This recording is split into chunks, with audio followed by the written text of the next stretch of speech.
نحمدہ نصلی علی رسولہ الکریم اما بعد فاعوذ باللہ من الشیطان الرجیم بسم اللہ الرحمن الرحیم رب اشرح لی صدری ویسر لی امری واحلل عقدۃ من لسانی یفقہوا قولی۔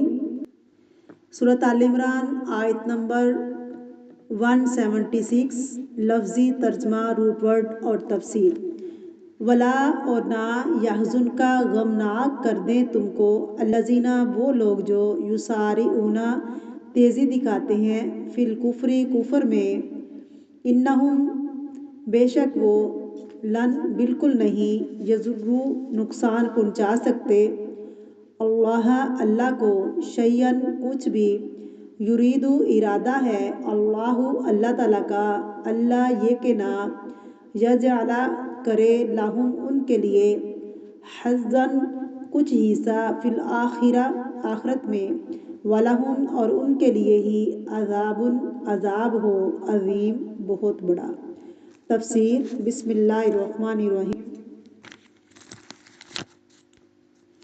ولا يحزنك الذين يسارعون في الكفر، خوف کے بعد جو ایک چیز جو انسان کی دشمن ہے وہ ہے حزن۔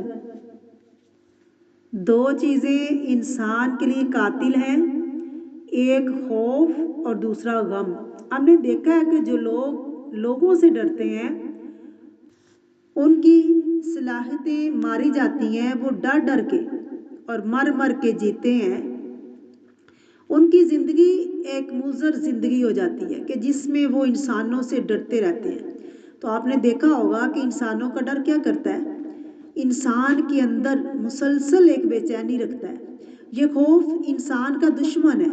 تو اس موقع پر کیا بتایا گیا کہ مت ڈرو کسی سے، اللہ کا ڈر زیادہ ہوگا تو لوگوں کا ڈر نکل جائے گا۔ دوسری چیز جو انسان کے لیے مہلک ہے وہ غم ہے۔ غم جو ہے وہ بھی انسان کی صلاحیتوں کو زنگ لگا دیتا ہے۔ جب انسان مسلسل ڈپریشن اور غم اور پریشانی اور دکھ کی کیفیت میں رہتے ہیں تو وہ کسی کام کے قابل نہیں رہتے۔ اسی لیے نبی کریم صلی اللہ علیہ وسلم نے دعا مانگی تھی، اللہم انی اعوذ بک من الہم والحزن، اے اللہ میں تیری پناہ میں اپنے آتا ہوں، یعنی فکر، حزن سے۔ تو یہاں فرمایا جا رہا ہے کہ ولا یحزنک الذین یسارعون فی الکفر، اور نہ غمگین کریں تجھے کافر جو ہیں جو کفر میں بہت تیزی دکھا رہے ہیں۔ منافقین، یہود، اہل مکہ یعنی مسلمانوں کے جتنے بھی دشمن تھے، وہ وقت تھا کہ ان کی سرگرمیاں بہت زیادہ تھیں اور یوں لگتا تھا کہ یہ سارے مل کر اسلام کا خاتمہ کر دیں گے۔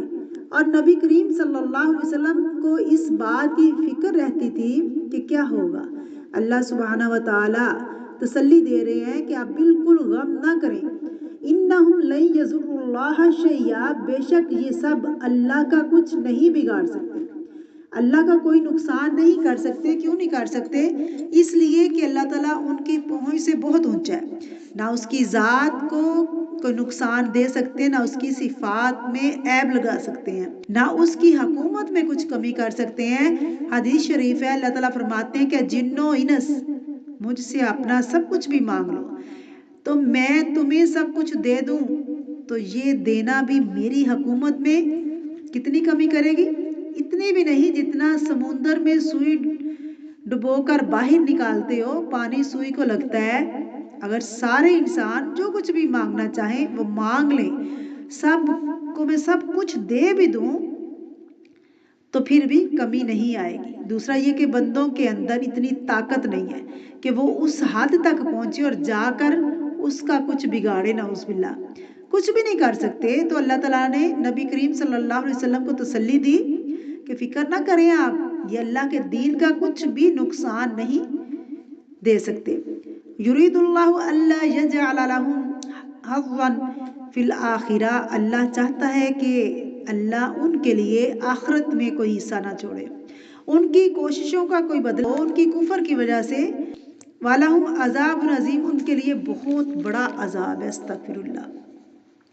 نبی کریم صلی اللہ علیہ وسلم کو بہت غرض تھی، آپ چاہتے تھے کہ یہ لوگ کسی نہ کسی طرح مسلمان ہو جائیں اور یہ لوگ غلط کاموں میں بھاگنا چھوڑ دیں، یہ اللہ کے ساتھ شریک نہ ٹھہرائیں، بتوں کو نہ مانیں، بتوں کی پوجا نہ کریں۔ جب کسی کے اندر انسانوں کی خیر خواہی ہوگی، اس کے اندر انسانوں کے بھٹکنے اور گمراہ ہونے کا غم بھی ہوگا۔ آپ لوگوں کے لیے تڑپتے ہیں، بعض لوگوں کو دیکھ لیجئے کہ وہ اپنے بچوں کے لیے تڑپتے ہیں، کوئی اپنے شوہر کے لیے تڑپتی ہے کہ یہ نیک کام کرے، بچے نیک کام کرے، بچے نماز پڑھیں، نمازی ہو جائیں۔ آپ دین کے لیے تڑپتے ہیں، آپ کی کیفیت کیا ہوتی ہے؟ کیوں؟ آپ کو پتہ چلتا جا رہا ہے، آپ کو غم ہوتا ہے کہ ان باقی لوگوں کا کیا بنے گا، اسی طرح ان کو بھی پتہ چلے اور یہ بھی سیدھے راستے پر آ جائیں۔ ہماری تڑپ تو کچھ بھی نہیں، اللہ کے رسول اللہ صلی اللہ علیہ وسلم تڑپ تھی، غم لگتا تھا، انہیں ہوتا تھا کہ انسان جہنم میں جائیں گے، یہ تقسیم نہ کریں، تو پھر بھی غم لگتا تھا۔ اگر سارے مل کر مسلمانوں کے خلاف ایکشن لینا چاہیں تو یہ نہ ہو کہ ان کی کوشش کامیاب ہو جائے۔ تو اللہ تعالیٰ نے فرمایا کہ نہیں، یہ ایمان نہیں لاتے۔ جیسے ایک اور حدیث میں آتا ہے، اگر یہ سارے جن و انس اول و آخر سب سے بدترین انسان کے دل کی طرح ہو جائیں تو بھی میرا کچھ نہیں بگاڑ سکتے۔ تو ان کا کفر اللہ کا کچھ نہیں بگاڑ سکتا، ان کی کوششیں اللہ کے دین کا کوئی نقصان نہیں کر سکتی۔ وقتی طور پر آپ کو لگتا ہے کہ یہ لوگ نقصان پہنچائیں گے، اگر لوگوں کی کوشش سے دین کا نقصان ہوتا تو یہ دین پھیلتا نہ اور دین کا نام باقی نہ ہوتا۔ تاریخ پڑھ کر دیکھیں، اگر آپ تاریخ کا مطالعہ کریں تو آپ پڑھ کے دیکھیں کہ کئی ادوار ایسے آئے ہیں کہ جب کثرت سے لوگوں نے مل کر مسلمانوں کا خاتمہ کرنا چاہا، لیکن نتیجہ اس کے برعکس نکلا۔ بظاہر یوں لگتا تھا کہ صفایا کر دیں گے، کہیں نہ کہیں سے وہ فصل دوبارہ پھوٹ پڑتی۔ تو بات یہ کہ انسان جو ہے جتنی مرضی کوشش کر لے وہ کبھی بھی کامیاب نہیں ہو سکتا۔ تو ایک شعر ہے نا، پھونکوں سے یہ چراغ بجھایا نہ جائے گا، پھونکوں سے یہ چراغ بجھایا نہ جائے گا۔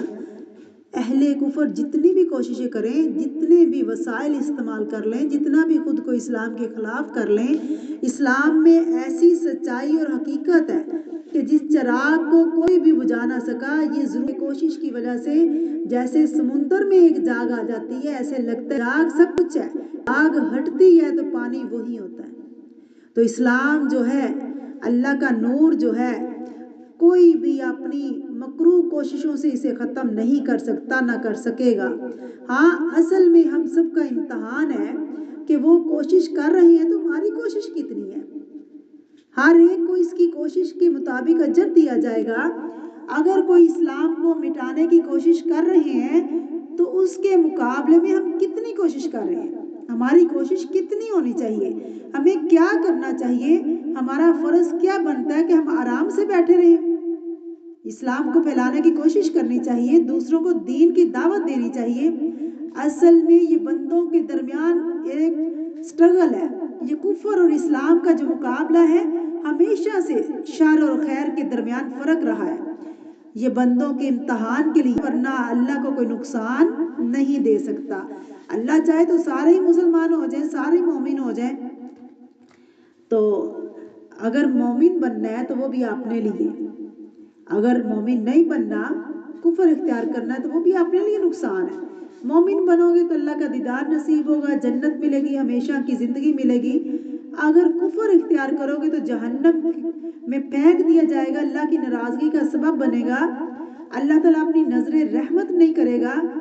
اللہم لا تجعلنا منہم، اللہم اجرنا من النار، آمین۔